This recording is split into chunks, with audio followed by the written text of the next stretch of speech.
CBS News 24/7 continues breaking news coverage of a school shooting out of Georgia. Our eye on Appalachia High School in Winder, Georgia. That's about an hour outside of Atlanta, and here's your headline at this hour.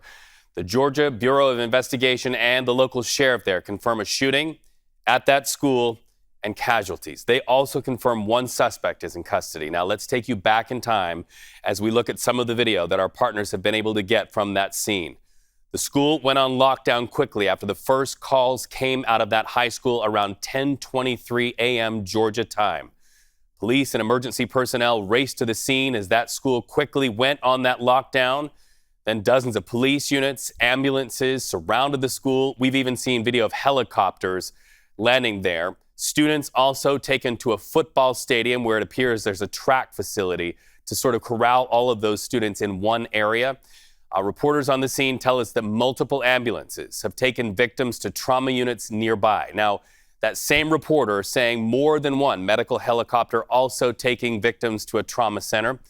We can tell you there is a response from leadership there in the state of Georgia. Georgia Governor Brian Kemp looking at video just like you are looking at here on the stream, and moments ago directed all state resources to respond to aid in this incident.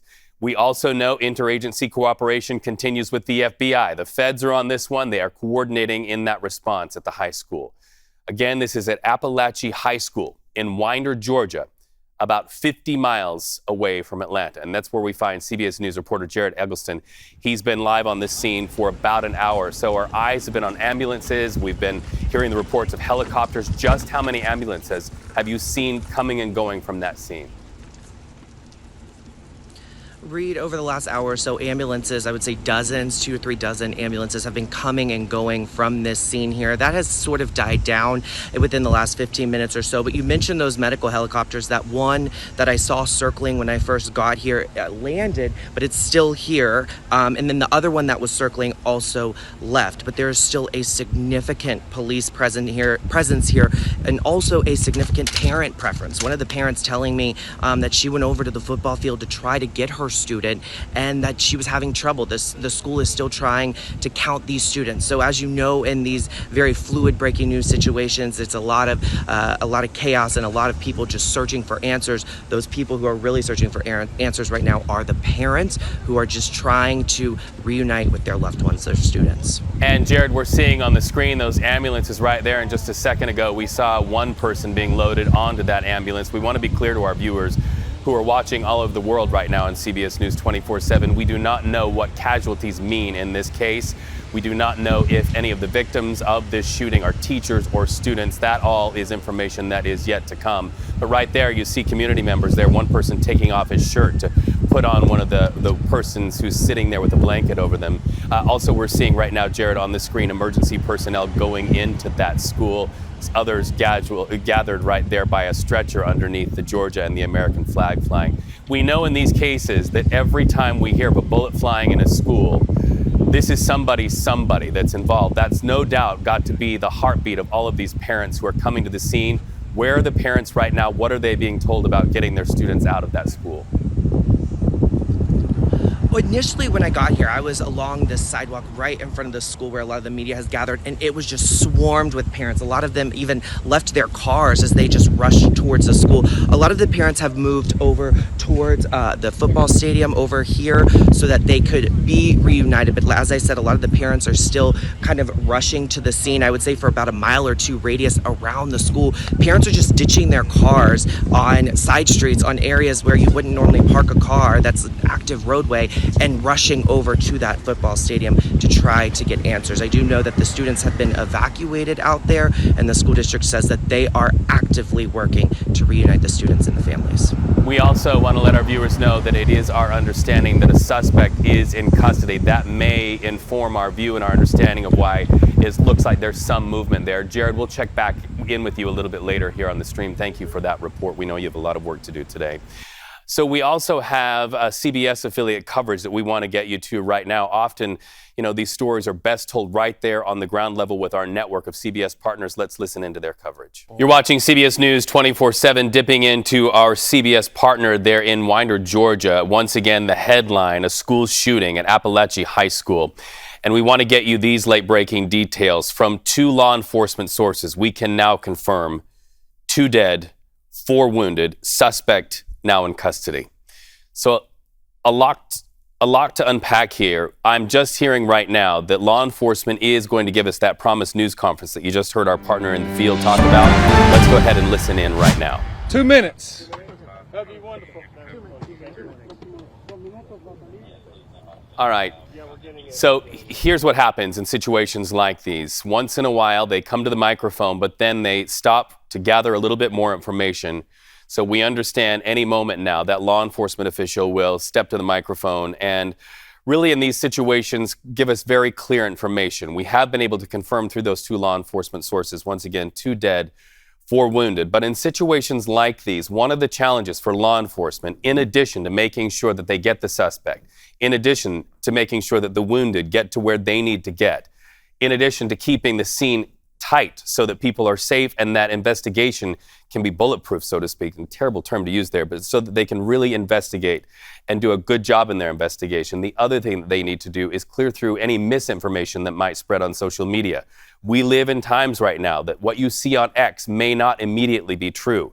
So those news conferences are important things to happen because that is where you hear it directly from the people who are there at the scene. They will be able to tell us more about the injured, the victims, and how this all played out. So let's go ahead now and listen in. It appears he is getting ready to speak right now. Once again, outside of a high school, Appalachia High School, Winder, Georgia. We understand 1,900 students went to school there this morning expecting to get an education, but instead terror at school. Listen.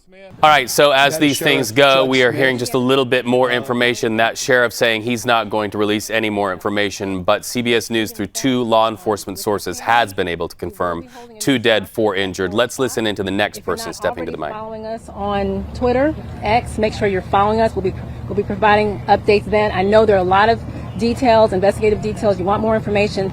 That is what the investigators are actively working on right now. You can add. Yeah, so the idea will be to be back here at 4 o'clock, but keep an eye on our social media. If that changes, you'll know it. We'll be able to address, hopefully answer more questions for you, okay?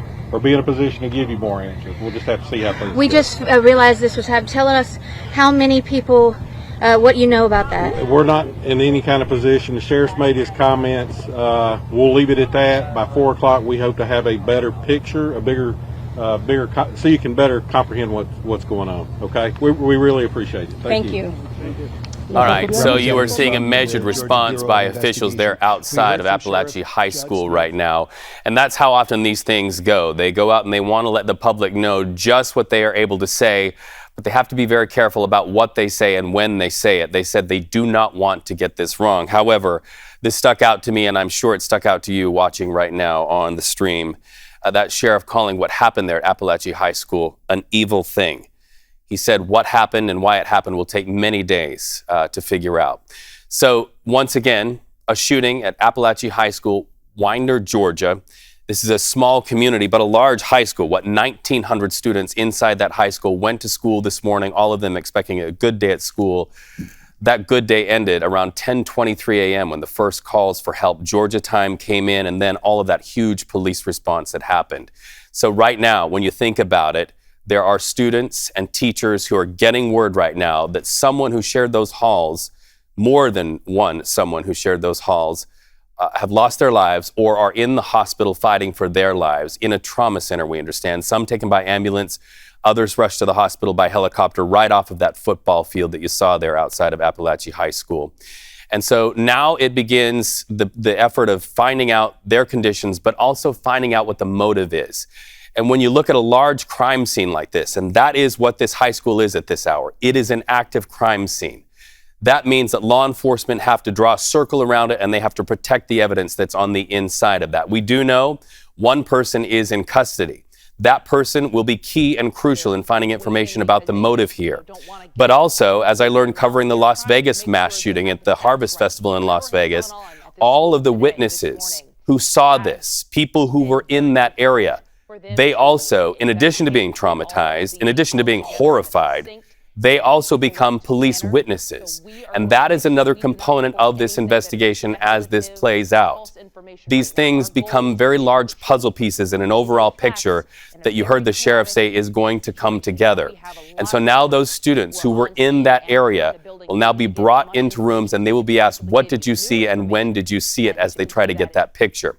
Now, these are live images there on the ground, and you're seeing parents start to come to that area. They've been told to go over to a football field to reunify with their student. You can see that one parent waving with one hand, a cell phone to her ear in the other hand. You can only imagine that very long and horrible walk, hoping that your student is among those that you can reunify with. All right, so let's talk about the investigation a little bit more. We want to bring in former NYPD Detective Sergeant and adjunct professor at John Jay College of Criminal Justice, Felipe Rodriguez. Felipe, thank you for joining us on the stream right now. This is a very large crime scene. First of all, take us to what happens in the moments after a call like that, and then we'll take this step by step through your understanding. Well, first of all hands on deck. We have a huge campus, much larger than what we usually see in New York City. We have 1,900 students that we're responding to. We have multiple calls, I'm pretty sure, for 911 calls that are flooding the systems. So as the officers are responding, they have to try to make sense of what's going on and formulate a game plan, how we're going to address this, how we're going to respond, how we're going to get first aid to this situation, how we're going to get EMS rolling. So there's just so much going on that we have to put in place. These officers have to then form a tactical response. How we're going to go in there and quickly stop the immediate threat, because that's what we need to these days. No longer can we wait around and try to gather as much information as we used to before. It's what's called the immediate threat concept response. We have to actually go in there and stop that immediate threat. Things have changed, and officers have to act quickly, unfortunately. And now we are to 444 mass casualty shootings we've had, and we're only up to September 4th. Here we have the beginning of the school year, and this is what these poor children had to face. It really is heartbreaking. And, we were mentioning just a moment ago that the children who were in proximity to this violence and this shooting, they not only have trauma to deal with, the horrors of what they have seen, but also they now become witnesses. Tell us about what happens for them and how their day will be today and then the days ahead from an investigation standpoint. From an investigation standpoint, what we have is a large crime scene. And not only that actual crime scene itself, which is the school, now we have hundreds of witnesses. We have not only physical evidence, that might be anything that's found in the school. We have to go through CCTV footage, forensic evidence, that could be anything that could be drawn from cell phones, any of the, anything that was thrown or streamed online, or anything that the suspect actually might have put out over the internet.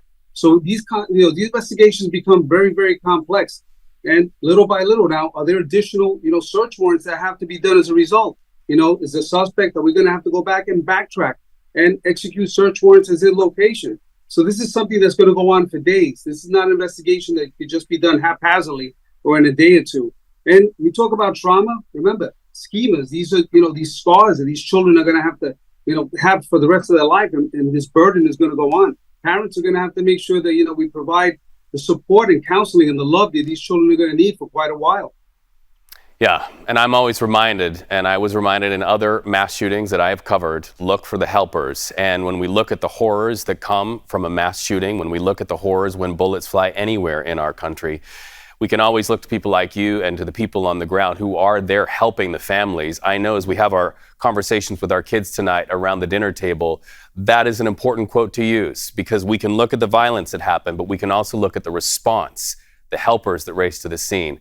Want to also talk about the fact that we don't know much about the person who's in custody, but we can only imagine that they're going to want to now go to what car that person drove to the high school, if they drove a car there. They're going to want to go to the house where the person lived.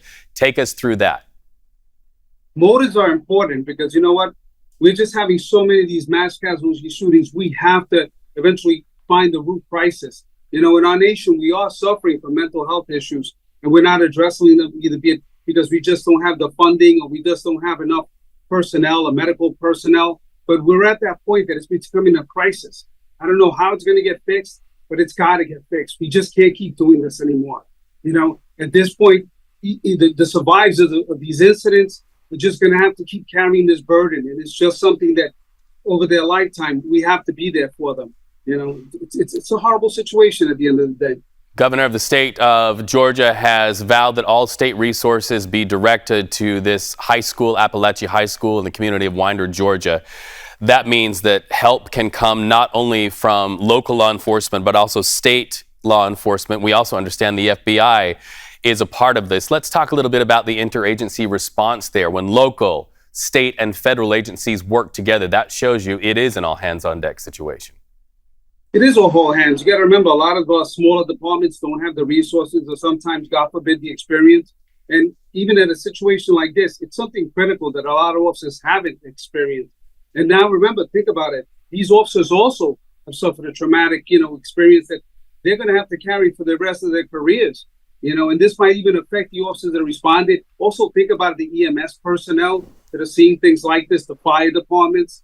All first responders are actually affected. And we look forward, and we need the help of, state and federal, because they do have these specialized tools. The ATF is able to quickly, ascertain the background of the firearms, which does help tremendously in the investigations, see if these firearms are purchased legally, illegally, and who we could go after in the investigation if criminal charges, need to be, brought about as a result of it. So it's important to bring in these teams and work together. Stay with us, because I just want to update our viewers who may be logging on or tuning in to our streaming broadcast about what has happened. 10:23 a.m. Georgia time, the first calls came in from inside Appalachia High School in Winder, Georgia. We understood that there was a shooter and that shooter has been taken into custody. But we've also had from 2 law enforcement sources confirmation 2 are dead, 4 are wounded. Those wounded taken, some in ambulances, some in helicopters right there from the football field there outside of that high school. What we do know is that the response happened this way. Police and emergency personnel quickly came to that scene. They immediately shut down the high school, went into lockdown. They were able to make contact with that shooter and take that shooter into custody. Once that was done, the calls for help from EMS went in. And from there, they were able to get the wounded out to ambulances and onto those helicopters, while at the same time, that huge effort of getting students out to a large football field. We've seen that large football field in helicopter video in recent moments. That is the place where parents have been told they can reunify with their students. We also understand that the wounded were taken to a trauma center, and that private pickup is now available for students. Let's listen in to a young person who's now talking to one of our CBS partners. We've been out there for like 3 hours. What went through your mind waiting out there, not knowing what was going on? I was like a little scared. I was trying to make sure all my friends were okay because I heard like they got shot. But I mean, we just learned from the sheriff's office that 2 people died in this and that several others were injured. When you heard that, what went through your mind? It was sad because I know I go to school here. That could have been one of my friends I don't know of and stuff. It sucked really bad. We hear about these happening. For this to happen at your school, it's everyone's worst nightmare. Yeah, it really is. I thought it was just in like movies and stuff like that or something. I never thought it'd be at my school. Are you okay? Yeah, I'm perfect.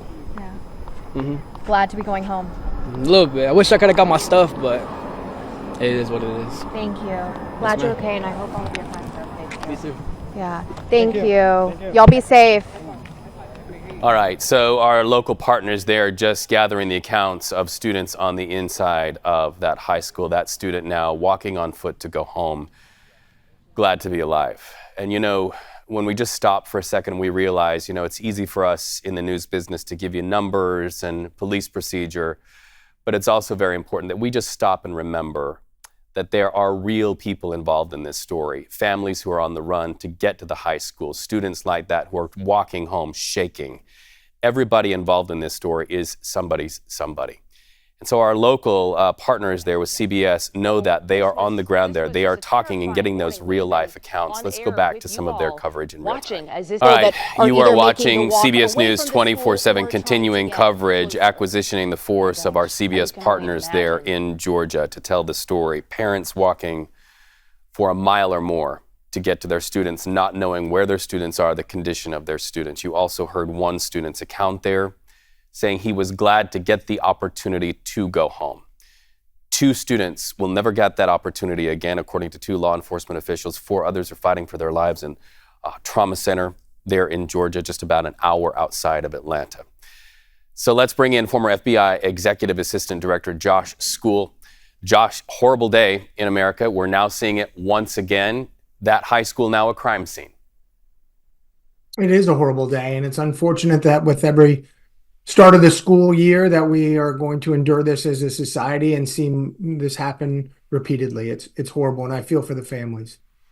So as we await word on who the victims are and their individual stories, and as we await word on what no doubt first responders and trauma nurses are dealing with helping the 4 students that were taken by ambulance and by helicopter to hospitals, in your experience as a former FBI Executive Assistant Director, what is happening there on the ground with law enforcement?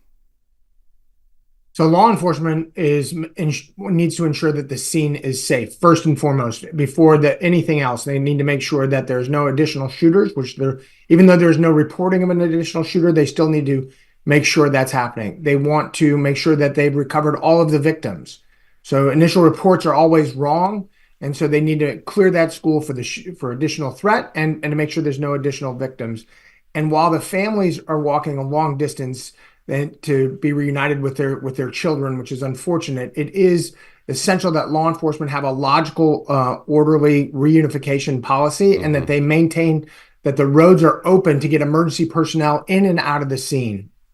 I often think about families who are there at that football field at the reunification center, and as they watch child after child be released to the parents, you've got to think that in that crowd are the parents who belong to the students who are wounded or the people who are killed.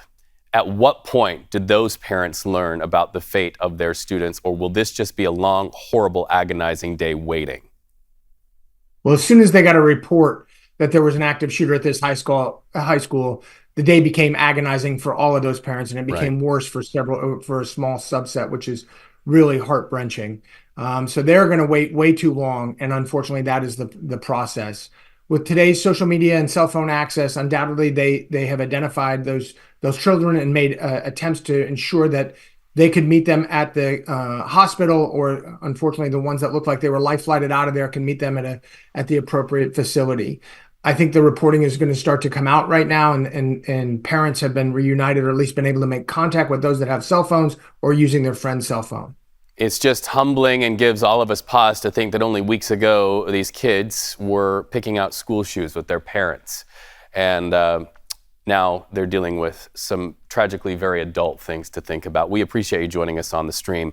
Stay with us. We may come back to you here in just a minute, but we do have an opportunity to go to CBS News national correspondent Dave Malkoff. He joins us now live from that scene. Dave, nobody better to take us through the scene and to set the scene. What are you seeing there, and what are you feeling? Hi there, Reed. Yeah, we are just arriving here, and what else is arriving is the FBI field office from Atlanta. They've just arrived here in front of the school. It takes about an hour to get from Atlanta to here, and that is one of the bottlenecks that parents are running into. We did talk to a woman whose son was in the 10th grade hallway. He's in 12th grade, but her son was in the 10th grade hallway, and according to a neighbor, that was near the incident. So that's what we heard from the neighbor that we just talked to. So she was closer here, but she had to walk for 2.5 miles to get here. She said, if that was my son, I would have walked 10 miles to get here. And this is the situation that a lot of people are going through. People who want to get to their children are being held back because Dave, of the traffic. I just want to jump in. My apologies to you. U.S. Attorney General Merrick Garland is stepping to the mic. We anticipate he will have something to say about this as well. So you just heard the comments of U.S. Attorney General Merrick Garland about the shooting that took place in Georgia. We started our day here at CBS News 24/7 knowing he was going to step to the mic to talk about election interference by Russia. That's also very important, and we will turn that sound around for you here on CBS News 24/7 in just a little while. So while he is talking and addressing the nation about keeping our elections safe and secure, we feel it's very important to stay with that story in Georgia.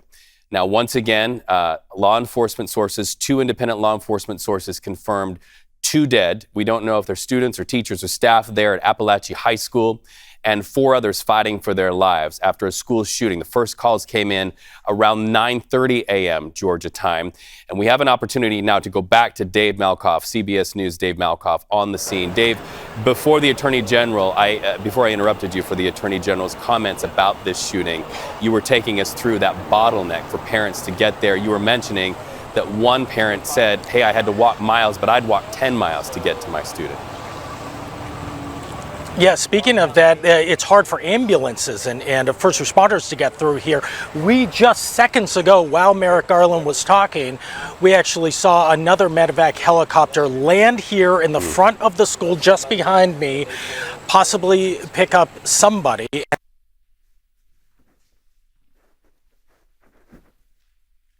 Helicopter that has gone through here. CBS News has confirmed that there are 2 people who have been killed in this shooting, at least 4 people injured. As for the parents who came running from here, Atlanta is at least an hour from here, and we talked to a woman whose next door neighbor has a son in this school behind me, and he was inside the school when the shooting happened around 9:30 this morning, and he was able to get word out to his mom, but his mom was all the way in the Atlanta area. If you're familiar with Atlanta, that's in the Alpharetta area that she was over there. It would take her forever to get here through this traffic and this lockdown. So what she did was she called her neighbor, who was about 15 minutes away. She ran about 2.5 miles to get here to hug her neighbor's child and to tell him everything's all right, your mom's on the way. And that was the moment where they connected. Then he had to go to the back of the school, Reed, where he met up with all of his fellow students who are potentially being interviewed by either GBI, which is the local version of the FBI here in Georgia. The FBI has just arrived on scene just a few minutes ago. There is state police, there is local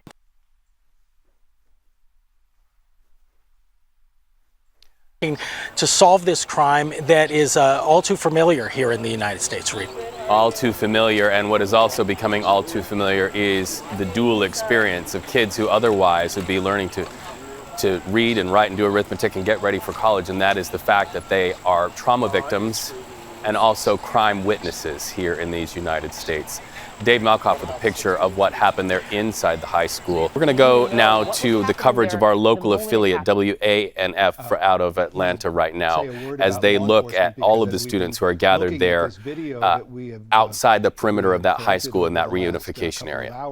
We are on national broadcast here at CBS News 24/7, but as we say all the time, all stories are local stories. You've been listening to local coverage out of Atlanta with our CBS partners. Once again, a shooting at a high school not long after class went into session today. Multiple law enforcement sources now reporting 2 dead, multiple injured in that shooting in Widener, Georgia, about an hour outside of Atlanta. You heard them talking about policy and policy questions. Let's take it now back to the people. There are young people who are traumatized once again in these United States. There are parents who are traumatized, who are on the way, some of them walking miles to get to their students who are right now corralled in a reunification center. There are first responders in hospitals. You are looking live at one of those hospitals. This is Grady Hospital. That is a trauma center, and that is where ambulance after ambulance and helicopter after helicopter transported those who were shot today on what was supposed to be a school day. Keep it here on CBS News 24/7, where we will continue to report what we do know. We'll continue getting answers to what we do not know, and we'll continue to try to find answers to what we should know.